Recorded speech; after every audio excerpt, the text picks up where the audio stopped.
시험이 끝난 뒤에 연구 인턴을 하면서도 가끔 탭스 홈페이지에 들락날락하면서 327점만 넘기를 기도했었는데 발표 당일에 396점이라는 높은 점수를 받아 매우 행복했던 기억이 납니다. 점수보다 대학원 입학이 관문 중 하나를 단 10일 만에 해결을 할 수 있어 제 주 전공에 집중할 수 있는 시간을 더 확보했다는 점이 매우 좋았습니다. 저는 현재 연세대학교 기계공학과에 재학 중인 25살 최창현이라고 합니다. 내년 하반기에 입학할 대학원 입시에서 여러 영어 시험들 중 하나의 성적을 요구하였는데 탭스가 그나마 제일 저에게 익숙한 형식의 시험이라고 생각을 해서 공통적으로 요구하는 탭스 327점을 목표로 공부를 시작했습니다. 2016년까지 수능을 위해 영어를 공부한 뒤로 별도로 영어를 공부한 경험이 없었습니다. 따라서 탭스 시험을 위한 공부도 한 적이 없었습니다. 하지만 기존의 여러 논문들을 읽으면서 영어 문장에 대해서 감을 잃을 정도는 아니었던 것 같습니다.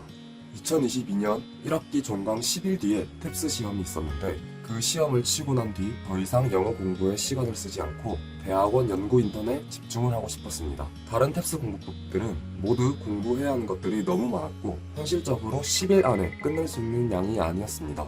그런데 컨설탭스에서는 제가 원하는 327점만을 위한 14일 커리큘럼을 제공해주는 것을 보고 컨설탭스 수강을 결심했습니다. 사실 14일도 아닌 10일 만에 끝내야 했기 때문에 고난도 유형 분석 3일과 실전 모의고사 1일을 제외하고 수강했습니다. 우선 매일 공부를 하기 전 14일 커리큘럼에서 제공하는 단어들을 외웠습니다. 이때 2회독을 할 시간이 부족했기 때문에 단어를 누적해서 외웠습니다. 예를 들어서 2일차에는 1일차와 2일차 단어를 보고 3일차에는 1일차부터 3일차까지 모두 보고 하는 식으로 쭉 외웠습니다. 그 외에는 14일 커리큘럼에서 제시한 대로 모든 것을 따랐습니다. 단어를 외워본 지 오래되어서 영단어에 대한 두려움이 있었는데 출제 빈도가 높은 순서대로 단어를 외워서 꼭 필요한 단어만 외울 수 있어 좋았습니다. 실제 문제를 풀면서도 출제 빈도를 체감할 수 있었습니다. 탭스, 특히 327점을 목표로 하시는 분들이 맞추어야 할 문제 중에서 틀리시는 문제는 어려운 논리 구조를 파악하지 못해서가 아니라 거의 해석이 정확하지 않은 것이 주 원인이라고 생각합니다. 초반 강의들에서 문장을 해석하는 법에 대해서 알려주셨는데 기존의 습관들을 모두 고치겠다기보다는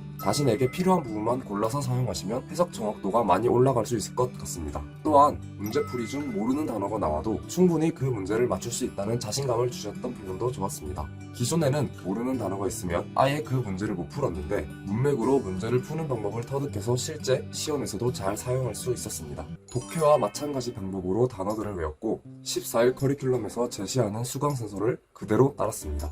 다양한 유형들의 미묘한 차이를 잘 알려주셔서 좋았습니다. 예를 들어 실제로 있었던 사실을 묻는지 논리적으로 유추할 수 있는 내용을 묻는지 등에 대한 차이를 설명해 주시는 부분이 많이 와닿았습니다. 간단한 노트 테이킹을 하는 방법도 도움이 되었는데 저는 개인적으로 모든 문제의 문장들을 메모한다기보다는 문제를 들으면서 그 장면 자체를 머릿속으로 그렸습니다. 청의 아파트들의 문제들은 문장의 수가 적었기 때문에 머릿속에서 그렸던 장면들만 가지고 대부분의 문제를 푸는데 큰 무리가 없었습니다. 하지만 가격을 묻는 문제나 머리에 박힐 만한 내용이 아닌 대화, 그리고 뒷유형들은 강의에서 가르쳐준 메모 방식을 따랐습니다. 컨설탭스에서 제공받은 수거와 빈출단어 이외의 어휘나 문법 공부는 따로 하지 않았습니다. 어휘의 경우 모르는 문제도 많은 고민 없이 그냥 자연스러워 보이는 단어를 골랐고 문법의 경우 강의에서 배운 주어 동사만 제대로 찾아도 대부분은 풀 수 있었습니다. 하지만 문법에 대한 기초 지식이 부족하신 분들은 별도로 공부를 하시는 것을 추천드립니다. 실제 시험장에서는 어차피 필요한 점수는 만점이 아니라는 생각을 계속 했었습니다. 청의 경우 아파트는 정말 집중해서 들었고 마지막 파트로 갈수록 들리는 만큼만 맞춘다는 생각으로 편하게 들었습니다. 비록 고난이도 문학 강의는 시간이 없어 듣지를 못했지만 생각보다 확실하게 맞출 수 있었던 문제들도 있었습니다.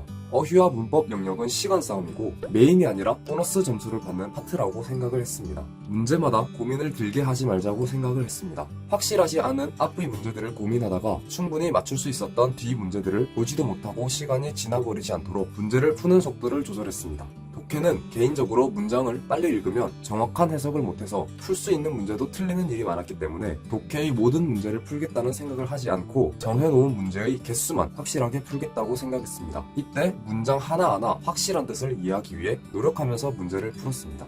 실제 탭스 시험은 처음 쳤었기도 했고 컨설 탭스에서 총평 또한 많이 쉬웠다고 하셔서 327점 컷이 올라갈 것 같은 생각에 적지 않게 긴장을 했었습니다. 시험이 끝난 뒤에 연구 인턴을 하면서도 가끔 탭스 홈페이지에 들락날락하면서 327점만 넘기를 기도했었는데 발표 당일에 396점이라는 높은 점수를 받아 매우 행복했던 기억이 납니다. 점수보다 대학원 입학의 관문 중 하나를 단 10일 만에 해결을 할 수 있어 제 주 전공에 집중할 수 있는 시간을 더 확보했다는 점이 매우 좋았습니다. 저처럼 탭스 시험 자체가 목표가 아니라 다른 목표를 이루기 위해 필요한 것 중 하나가 영어 시험이신 분들에게 컨설 탭스는 정말 딱 맞는 공부법을 제시해주는 것 같습니다. 필요한 만큼 공부해서 필요한 만큼의 점수를 얻어 다들 자신의 목표를 이루시는 데 도움을 받으셨으면 좋겠습니다. 감사합니다.